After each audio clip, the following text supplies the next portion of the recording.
Da bi ugotovili, kaj za našega bralca oziroma obiskovalca dodana vrednost, je treba najprej narediti analizo ciljne skupine. Pri tem si pomagamo mogoče s kakšnimi podatki iz analitike, s kakšnimi podatki iz Facebook Insightov. Na podlagi tega sestavimo persone, ugotovimo, kaj so v bistvu njihove težave, kaj njih zanima, kje potrebujejo pomoč in potem na ta način zastavimo naše vsebine.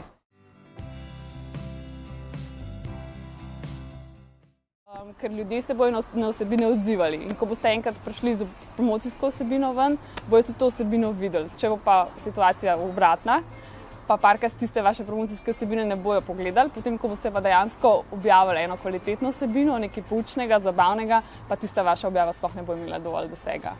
Tako da to je recimo dobra praksa, primer slabe prakse je pa, tako kot sem rekla, se pravi preveč promocijske vsebine, skozi ene in iste vsebine, treba je res vzdrževati neko raznolikost, zato da dosežemo različne segmente ciljne skupine.